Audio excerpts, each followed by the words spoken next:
कक्षा 10 गणित chapter number 1 वास्तविक संख्याएं एक्सरसाइज 1.1 नंबर 1 निम्नलिखित संख्याओं को अभाज्य गुणनखंडों के गुणनफल के रूप में व्यक्त करो।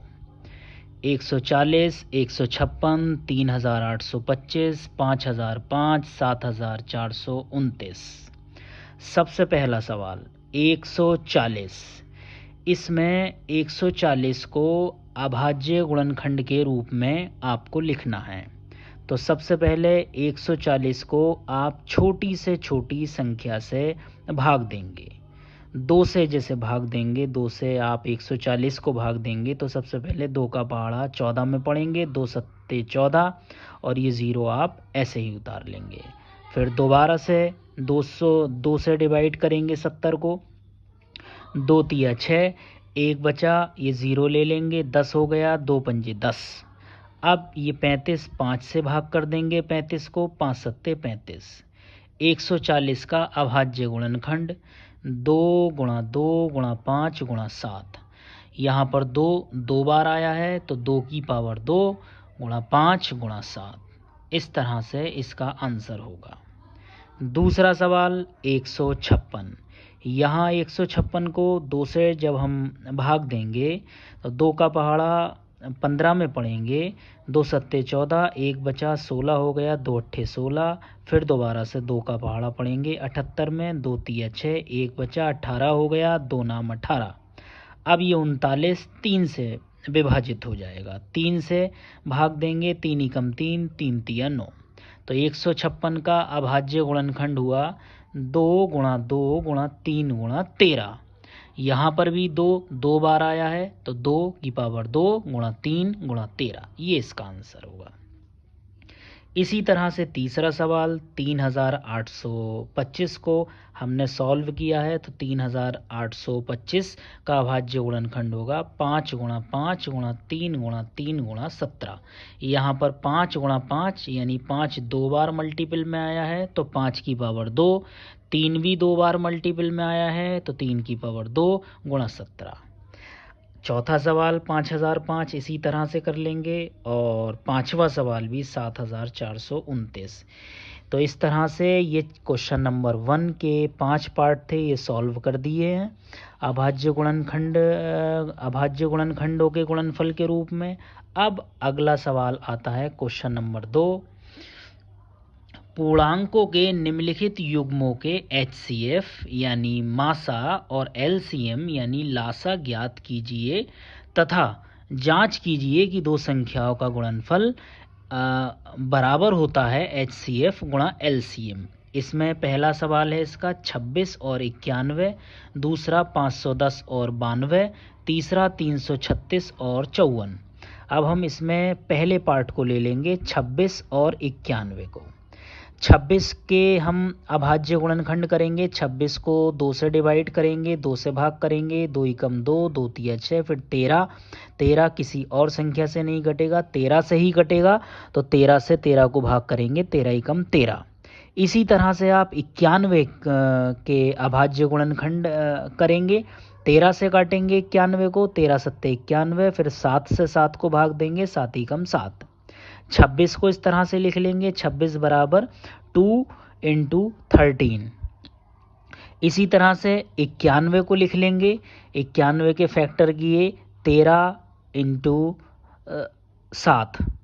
HCF में मासा में जो कॉमन होता है उसको हम ले लेते हैं और लासा में जो कॉमन है उसको भी ले लेंगे और जो कॉमन नहीं है उसको भी ले लेंगे, यानी 2 भी आ जाएगा, 13 भी आ जाएगा, 7 भी आ जाएगा। तो आप मल्टीप्लाई करेंगे, 2 ऐसे ही लिखा रहेगा इंटू 13 सत्ते 91, 91 की 2 से गुणा करेंगे 182। इसी तरह से आप ये 510 और 92 के को सॉल्व कर लेंगे, 336 और 54 को सॉल्व कर लेंगे। अब तीसरा सवाल आता है। तीसरा सवाल है अभाज्य गुणनखंड विधि द्वारा निम्नलिखित पूर्णांकों के HCF व LCM ज्ञात करो।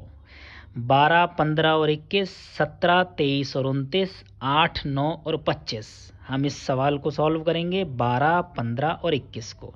12 के जब आप फैक्टर करेंगे तो 2 × 2 × 3, 2 दूनी 4, 4 तिया 12। 15 के आप टुकड़े करेंगे 3 × 5 यानी 3 पंजे 15। 21 के टुकड़े करेंगे 3 सत्ते 21। HCF मासा जो कॉमन है आप उसको ले लेंगे, ये मासा हो गया। LCM यानी लासा जो कॉमन है उसको भी ले लेंगे नीचे, और जो कॉमन नहीं है जैसे ये 2 है ये 2 भी ले लेंगे। ये 2 आ गया, 3, 5, 7 मल्टीप्लाई करेंगे 420। तो इस तरह से ये हमने इसका मासा और लासा HCF और LCM ज्ञात कर लिया। इसके बाद सवाल नंबर 4, HCF 306,657 बराबर 9, यानी दो संख्याएं दे रखी हैं। एक संख्या है 306, दूसरी है 657। इसका मासा है 9 और इसका आपको LCM ज्ञात करना है 306 और 657 का। तो हम एक फॉर्मूला जानते हैं, हम जानते हैं कि दो संख्याओं का गुणनफल उनके HCF और उनके LCM के मल्टीपल के बराबर होता है। दो संख्याओं का गुणनफल यानी दो संख्याएं हैं, एक पहली संख्या है 306, दूसरी संख्या है 657 और इनका HCF है 9, LCM आपको ज्ञात करना है। 306 गुणा 657, ये 9 गुणा में है, दूसरी साइड जाएगा तो भाग में हो जाएगा। 9 से आप 306 को जब भाग देंगे तो 34 आएगा।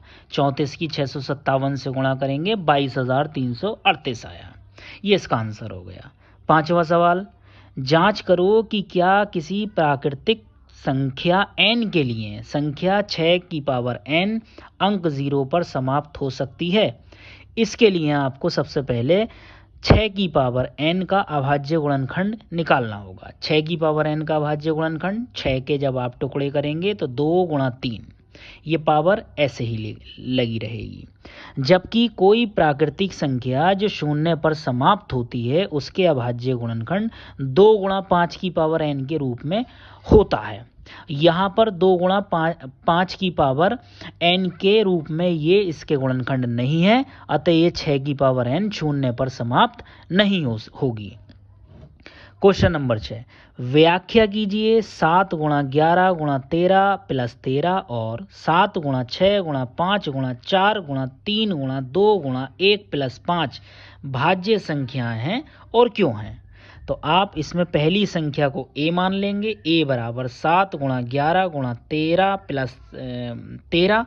इसमें आप इसमें से 13 कॉमन ले लेंगे। 13 जैसे कॉमन लेंगे 7 बच जाएगा, 11 बच जाएगा, यहाँ से 13 बाहर कॉमन चला गया। ये 13 जब बाहर कॉमन जाएगा यहाँ पर बचेगा 1। 13, 11 सत्ते 77 + 1, 77 और 1 78, 13 × 78। ये एक भाज्य संख्या है क्योंकि इसके अभाज्य गुणनखंड में एक को छोड़कर अन्य दो गुणनखंड हैं। अभाज्य संख्या उसको कहते हैं जो एक से और स्वयं से विभाजित हो जाए और किसी से विभाजित नहीं हो। एक और स्वयं के अलावा जो किसी और अन्य संख्या से विभाजित हो जाती है तो उसको अभाज्य नहीं बल्कि उसको भाज्य कहते हैं। यहाँ पर ये संख्या एक से तो सभी संख्याएं विभाजित हो ही जाती हैं, यहाँ पर ये संख्या 13 से भी डिवाइड हो रही है और 78 से भी डिवाइड हो रही है, तो आप ये कह देंगे ये संख्या भाज्य है। इसी प्रकार दूसरी संख्या को आपने b मान लिया। यहाँ पर इस पूरी संख्या में से आपने 5 कॉमन ले लिया। 5 कॉमन ले लेंगे 7 × 6 × 4, 5 तो कॉमन चला जाएगा, गुणा 3 × 2 × 1 प्लस यहाँ से 5 कॉमन जाएगा 1। सबकी मल्टीप्लाई करेंगे 1008 + 1 1009। जैसी कंडीशन यहाँ बनी थी, ये संख्या दो संख्याओं से विभाजित हो रही है एक के अतिरिक्त, इसी तरह से ये भी संख्या दो संख्याओं से विभाजित हो रही है। तो आप ये कह सकते हैं ये भी एक भाज्य संख्या है क्योंकि इसके भी अभाज्य गुणनखंड में एक को छोड़कर अन्य दो गुणनखंड हैं। अब इस एक्सरसाइज का ये अंतिम प्रश्न, किसी खेल के मैदान के चारों ओर एक वृत्ताकार पथ है। इस मैदान का एक चक्कर लगाने में सोनिया को 18 मिनट लगते हैं, जबकि इसी मैदान का एक चक्कर लगाने में रवि को 12 मिनट लगते हैं। मान लीजिए वे दोनों एक ही स्थान और एक ही समय पर चलना प्रारंभ करके एक ही दिशा में चलते हैं, तो कितने समय बाद वह पुनः प्रारंभिक स्थान पर मिलेंगे। तो इसका सॉल्यूशन होगा, एक चक्कर लगाने में सोनिया को लगा समय बराबर 18 मिनट और एक चक्कर लगाने में रवि को लगा समय बराबर 12 मिनट। वे दोनों एक ही स्थान पर 18 और 12 के एलसीएम लेने पर जितने मिनट आएंगे उतने मिनट के बाद मिलेंगे। आपको 18 और 12 का एलसीएम लेना है। 18 के फैक्टर जब आप करेंगे तो 2 गुणा 3 गुणा 3 यानी 2 तिया 6, 6 तिया 18। 12 के टुकड़े करेंगे 2 गुणा 3 गुणा 2 यानी 2 तिया 6, 6 दूनी 12। एलसीएम में जो कॉमन है उसको भी ले लेंगे और जो कॉमन नहीं है उसको भी ले लेंगे। तो 2 आ जाएगा, ये 3 आ जाएगा, ये 3, ये 2, ये अब आप मल्टीप्लाई करेंगे 2 तिया 6, 6 तिया 18, 18 दूनी 36 मिनट। ये इसका आंसर हो गया।